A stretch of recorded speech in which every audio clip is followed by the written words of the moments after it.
Hello again folks, and welcome to the Pit of Original Nightmares Mini, where we cover a specific aspect of a character with laser focus. Today, we'll be going over the Nightmare, Freddy Krueger.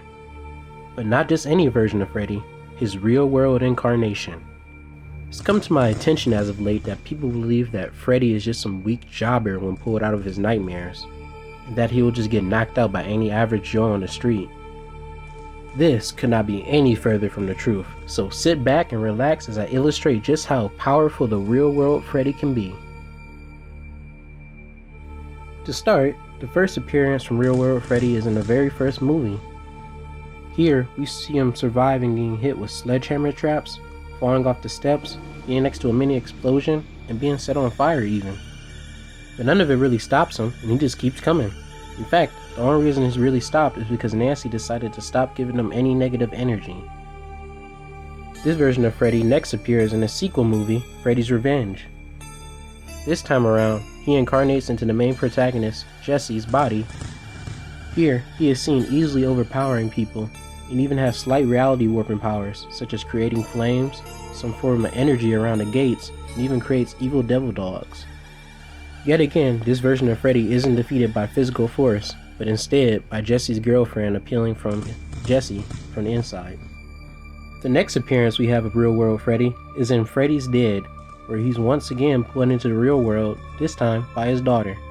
Admittedly, his showings in this one are kinda bad, but you can argue that this is because he doesn't really want to harm his daughter, or that his daughter straight up scales to Freddy. Either one could work in my opinion, as you don't really see Freddy being overpowered like this often. Finally, we move on to Freddy vs. Jason, where he has his most impressive feats yet. This time, when pulled into the real world, he has an all-out slasher fight with Jason freaking Voorhees. Now, naysayers may claim that Freddy wasn't really hurting Jason, or that Jason was unaffected by his blows. Well, first of all, Freddy was clearly affecting and damaging Jason.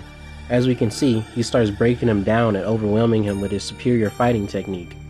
Shoot, even at the end he starts to win, with Jason being overwhelmed from Freddy's non-stop attack. Also, need I remind you that athletic humans in the past who have attacked Jason for over a minute straight have had zero damage on the masked man. Or how Jason no-sold a house explosion, and many more feats I may cover at a later time. The point is, even if Jason did have this strength advantage, Freddy was able to fight on equal grounds with him and even start winning. Remember also that Freddy took several hits from Jason. Just one hit from Jason was able to cleanly knock off an experienced boxer's head. Jason was also able to blitz 3 people at once before they can even react, and Freddy clearly had the speed advantage over Jason. There's so much more I can go over for Jason that Freddy would either down or upscale from, but I think you get the point. So, with all the scaling I've laid out so far, real-world Freddy should be solidly in the wall to small building level, or maybe even building level ranges of power. The latter being at its peak as a highball, with some pretty decent speed to boot. So yeah, if any random Joe tried to fight Freddy in the real world, he'd be sent flying, or, more likely, killed immediately. Even if he did somehow manage to quote-unquote kill Freddy, he'd come back.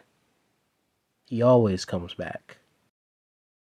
But yeah, that's about all I had. See ya.